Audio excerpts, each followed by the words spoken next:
Hello दोस्तों, स्वागत है आपका एक नए वीडियो में।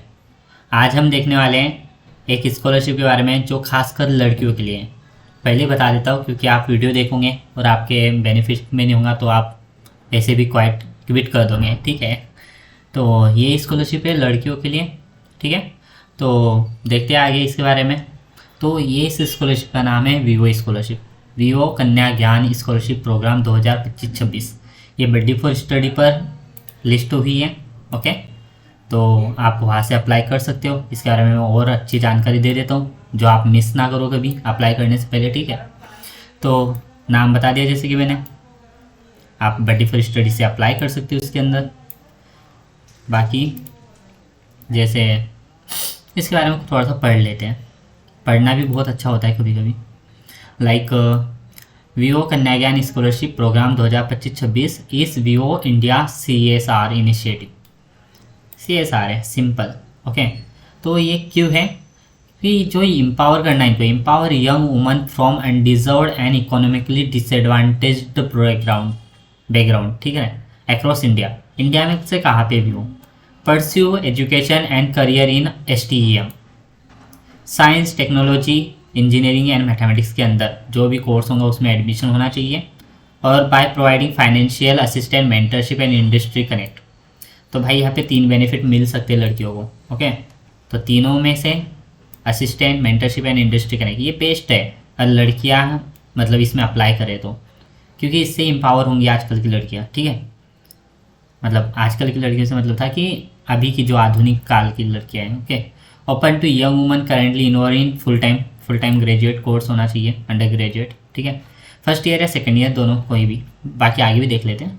एलिजिबिलिटी क्राइटेरिया अलग से भी लिख के आता है बड्डी फॉर स्टडी में। नाम जैसे पता है, लास्ट डेट इसकी 3 मार्च 2026 है। तो सभी से मतलब निवेदन है कि 3 मार्च 2026 से पहले अप्लाई कर लें, अन्यथा उनका सिलेक्शन नहीं हो पाएगा। एलिजिबिलिटी इसकी बता देता हूँ। Open to young women across India who are currently enrolled in full time regular STEM undergraduate course such as BTech, BE, BSc, BCA first year और second year at NIIF rank college. Preference will be given to government college. भाई यहाँ पे ना सबसे जो mandatory चीज़ है वो है NIRF रैंक कॉलेज। वीडियो तक के लास्ट तक बने रहो, मैं आपको NIRF रैंक की लिस्ट कैसे देखनी है वो भी बता दूंगा, ठीक है। तो preference will be given to government college के बच्चों को ज़्यादा प्रेफरेंस मिलेगा NIRF की रैंक की लिस्ट में वाली, ठीक है। एनुअल पेरेंटल इनकम 5 लाख से कम होनी चाहिए। एप्लीकेंट जो है लड़की मतलब उनके 70% मार्क्स होने चाहिए कम से कम 10वीं और 12वीं में, ठीक है। और children of employ of buddy for study और वीओ कंपनी वो इसके लिए एलिजिबल नहीं है, ठीक है। तो यहाँ पे आपका कंपटीशन थोड़ा सा कम हो जाता है। Student already receiving full financial. भाई मतलब देख प्रॉब्लम क्या आती है कि आप पहले से किसी दूसरी स्कॉलरशिप को ले रहे हो और आप इस स्कॉलरशिप के लिए भी अप्लाई करते हो, तो अभी जो बड्डी फॉर स्टडी में OTR वाला ऑप्शन आया हुआ है, तो उससे क्या पता चल जाता है कि आपको पहले से कोई स्कॉलरशिप मिल रही है या नहीं। तो आपका अगर आपको कोई पहले से स्कॉलरशिप मिल रही है तो आप इसमें ना ही अप्लाई करो, बिकॉज बाद में आपका पता चलने ही वाला है कि आपको स्कॉलरशिप मिल रही है। इससे कैसा होता है कि जिस बच्चे को नीड होती है उस बच्चे को नहीं मिल पाती। इससे कंपटीशन भी बढ़ जाता है और खामखा एक सीट की मतलब ये हो जाती है, वेस्ट हो जाती है, ठीक है। प्रेफरेंस किस किस को मिलेगा इसमें लड़कियों में, जिन लड़कियों का सिंगल पेरेंट है, ओके। फिर children from the aspirational district, पता नहीं मुझे, हैव डिजीज्ड पेरेंट्स, अगर पेरेंट में कोई बीमार है, okay. Children from STSC denotified tribes, इसमें कैटेगरी वाइज भी है प्रेफरेंस, ज़्यादा priority for first generation learner. समझ सकते हो जो भी फैमिली में फर्स्ट बार मतलब पहली बार कोई ग्रेजुएशन कर रहा है तो उसको मिल सकती है। Children of police forces, girl representing state and national university sport.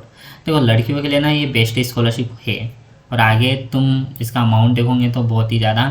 Shortlisted candidate will be invited for a final interview conducted by selection panel. देखो इसमें ना जो सिलेक्शन पैनल होता है उनके साथ एक इंटरव्यू होगा, ठीक है। इसमें ऐसा नहीं कि टेलीफोनिक इंटरव्यू होगा, पैनल के सामने होगा इंटरव्यू, तो उसके लिए भी प्रिपरेशन, अगर आप कॉन्फिडेंट हो तो अच्छे से प्रिपरेशन करें उसके, ठीक है। आगे देखते हैं। Selected student will receive a fix scholarship of 60,000 per year up to 3 years.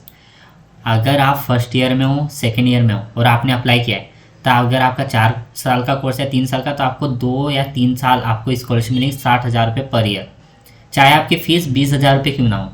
अगर आप सेलेक्ट होते हो तो 60,000 रुपये पर साल मिलेगा। मतलब इससे मतलब आपकी मतलब फ़ीस भी ख़त्म, हॉस्टल हो तो हॉस्टल भी, सब कुछ क्लियर। एजुकेशन में आपका कोई भी झंझट नहीं आने वाला, फैमिली वालों से भी पैसे लेने की ज़रूरत नहीं है। The scholarship will cover essential education related expenses. इसमें जो जो लिखा है, क्योंकि बच्चा अगर स्कॉलरशिप लेता है ना तो उसका यूज़ खासकर तो एजुकेशन भी करना चाहिए, ठीक है। इधर उधर उड़ानी नहीं चाहिए पैसे। लैपटॉप को ले सकते हो आप, बहुत सारी चीज़ें जो आप कर सकते हो, ट्रांसपोर्ट के काम आएंगे, ठीक है। तो डॉक्यूमेंट क्या क्या है वो बता देता हूँ। डॉक्यूमेंट लाइक आपको रिसेंट पासपोर्ट साइज फ़ोटोग्राफ, फिर वैलिड आइडेंटिटी, मतलब गवर्नमेंट आइडेंटिटी प्रूफ, लाइक आप इसमें पैन कार्ड और वोटर ID दीजिए, आधार कार्ड नहीं चलता है। Current academic year admission proof, जो एडमिशन का आपका ID कार्ड होगा, कॉलेज ID कार्ड या एडमिशन लेटर जो भी पोर्टल से मिला होगा वो।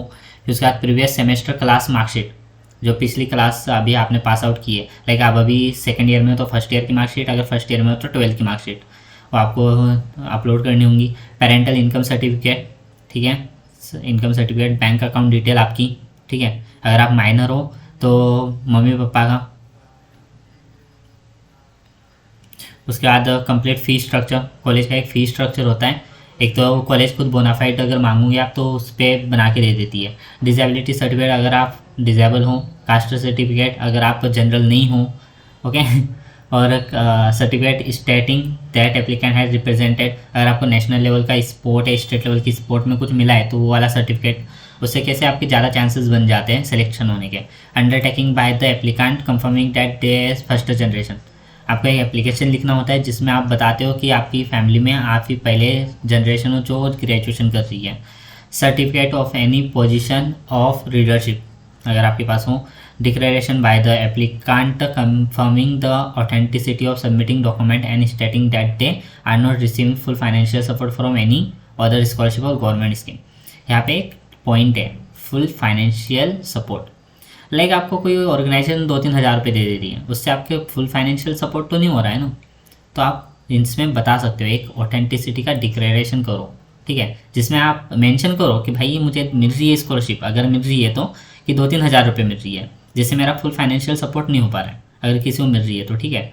और visible passing an aspirational express through a short essay, personal statement in 200 words. तो भाई ये रहा खास, भाई I wanted to pursue this field. इस वाले पे आप चैट जीपीटी मत करना, आपके मन से लिखना, क्योंकि देखो चैट जीपीटी वाला ना कहाँ तक आपको पकड़ा जाएगा। उससे अच्छा आप खुद के मन से लिखिए, तो आप इसमें सिलेक्शन होने के चांसेस आपके ज़्यादा हो जाएंगे। ऐसे लिखने हैं 200 वर्ड में, हाउ दिस स्कॉलरशिप सपोर्ट, इसमें भी सिंपल सा है, कुछ नहीं करना है, सिर्फ अपने मन के जो भाव होते हैं ना उसको एक ऐसे के रूप में लिख दो, ठीक है। ओके, आगे देखते हैं। मैंने डॉक्यूमेंट्स भी बता दिए। हाउ टू अप्लाई, सिंपल सा आपको अप्लाई नाउ पे क्लिक करना है, उसके बाद एप्लीकेशन फॉर्म होगा, उसके बाद आपको if you are not buddy for study पर रजिस्ट्रेशन अगर नहीं किया तो कर लेना, एप्लीकेशन स्टार्ट कर देना, टर्म्स एंड कंडीशन एक बार पढ़ लेना, उसके बाद आपको अप्लाई नाउ पे क्लिक कर देना है, ठीक है। सेकेंड, भाई FAQ पढ़ना सबसे ज़्यादा मैंडेटरी होता है, अगर आपने नहीं पहले कभी पढ़े हैं तो, ठीक है। तो 10 मिनट का वीडियो बनाएंगे जल्दी जल्दी। Who can apply for this scholarship, young women across India who are currently enrolled in full-time graduate, regular undergraduate STEM course, STEM course बोला है, ठीक है। मैं इसकी लिस्ट आपको बताऊंगा थोड़े टाइम में, जो NRF रैंक कॉलेजेस में है और गवर्नमेंट कॉलेज को प्रेफरेंस मिलेगा, ठीक है। सेकेंड टर्म FAQ क्या है कि भाई आपका जो courses related science technology engineering, ठीक है। उसके बाद I am in first year bachelor dental surgery course I am, हाँ आप अगर कोई भी नर्सिंग कर रहे हो, साइंस स्ट्रीम होनी चाहिए बस, ऐसे नहीं कि आर्ट्स स्ट्रीम, साइंस स्ट्रीम होनी चाहिए, आप इसमें अप्लाई कर सकते हो, ठीक है। कॉमर्स वाले भी नहीं अप्लाई कर सकते इसमें। फॉर हाउ मैनी ईयर्स, अगर आपने 4 साल का कोर्स है तो आपको 3 साल मिलेंगी, 3 साल में 4 साल ही मिल सकती है, ठीक है, 3 साल ही मिलेगी मतलब, ओके। ग्रेजुएशन कोर्स उतने का होता है। ये यार स्टूडेंट, अगर आपको कोई और स्कॉलरशिप मिल रही है जिससे आपको फुल फाइनेंशियल सपोर्ट मिल रहा है तो आप इसमें अप्लाई मत कीजिए, आप एलिजिबल नहीं हो। नेक्स्ट देख लेते हैं, do scholar need maintain a certain. हाँ भाई, अगर आपको कोई स्कॉलरशिप दे रहा है तो आपकी जिम्मेदारी बनती है कि आप अपनी अकेडमिक में इम्प्रूवमेंट लाओ, ठीक है। तो yes, scholar must continue their studies and maintain satisfactory academic performance to eligible for renewal इस ईयर। मान लो इसका तो क्राइटेरिया सिंपल सा होता है, 75% के ऊपर लाने होते हैं, पर आपको इम्प्रूव करना चाहिए। Beyond academic performance, are there any additional expectation from scholar? VO Kanya Gyan is designed not only to provide scholarship to selected girls but also offer comprehensive mentoring in industry exposure। भाई आपको सिर्फ मतलब लड़कियों को सिर्फ पैसा नहीं मिलेगा, उसके साथ है एक मेंटरशिप भी मिलेगी और इंडस्ट्री का एक्सपोजर भी मिलेगा, जिससे उनको जॉब लेने और करियर में आगे बढ़ने की सहायता मिलेगी। As part of the program scholars are required to actively participate in structured mentoring and skilled development initiative. उनको जूम मीटिंग पे जो ये होती है स्किल डेवलपमेंट की क्लासेस होती है वो अटेंड करनी होंगी, मेंटरशिप प्रोग्राम अटेंड करने होंगे, और कोई अगर ऑफलाइन हो तो वो भी अटेंड करना होगा, जिससे उनके मतलब वो एम्पावर हो सके, ठीक है। Participation in this session is mandatory for all selected scholars, ठीक है। उसके बाद in case of any queries reach out to.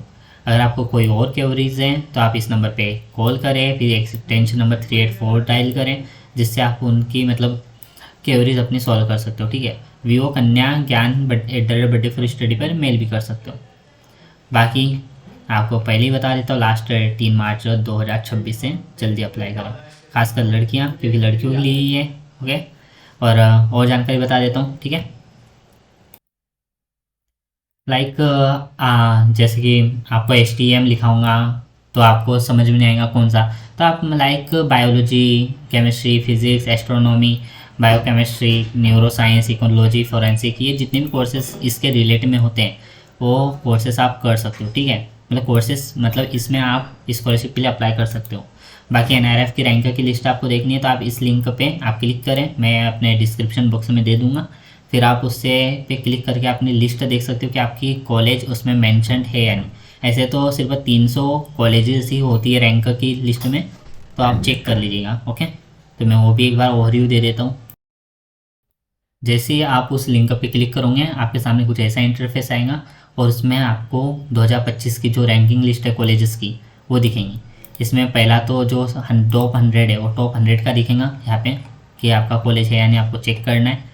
College है यूनिवर्सिटी, कॉलेज ही मतलब मान लो। फिर उसके बाद आपको रैंक का, अगर आपका इस लिस्ट में नहीं है टॉप 100 में तो आपको 151 से तो 200 का देखना है, उसमें भी नहीं है तो 201 से 300। और अगर इसमें नहीं है आपका कॉलेज का नाम, ठीक है, तो आपको सिंपल सा आप इनएलिजिबल हो, आपका अप्लाई करके मतलब नहीं है, आप वैसे ही टाइम वेस्ट कर रहे हो, ठीक है, आप इनएलिजिबल हो।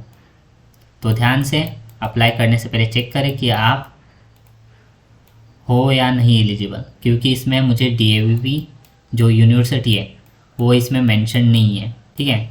तो इट मीन्स कि DAVP के जो भी बच्चे हैं वो इसमें अप्लाई नहीं कर सकते हैं, ओके। तो thank you for watching this video. और एक था बोनस, वो मैं आपको बता देता हूँ, ओके। देखो यार, आपका अगर 10th क्लास में 90 के ऊपर परसेंटेज है तो आप इसमें अप्लाई कर सकते हो ग्रामीण डाक सेवक में, ठीक है। ग्रामीण डाक सेवक में अप्लाई कर सकते हो, बेहतरीन है क्योंकि इसमें गवर्नमेंट जॉब मिल जाती है, 14,000 रुपीज़ की पेमेंट होती है और धीरे धीरे बढ़ती है। अगर मान लो कोई बच्चा एस्पिरेशनली प्रिपरेशन करना चाहता है तो इस जॉब के साथ भी कर सकता है। और इसकी लास्ट डेट 18/2/2026 है, नहीं एडिट करेक्शन की है, 16 तारीख इसकी लास्ट डेट है, ओके। तो आप जल्दी से जल्दी अप्लाई करें, इसमें कोई फ़ी पेमेंट भी ज़्यादा नहीं है। और पहली बात तो मेरिट बेस्ड सिलेक्शन है, अगर आपके 90 के ऊपर है अप्लाई कीजिए, नो एग्ज़ाम नो कुछ, सिंपल सा selection and you are on job, ठीक है। Thank you for watching this video, मिलते हैं नेक्स्ट वीडियो में। ये वीडियो थोड़ा सा बड़ा हो चुका है तो प्लीज़ लास्ट तक देखें जिससे मुझे मोटिवेशन मिले, ओके। Thank you.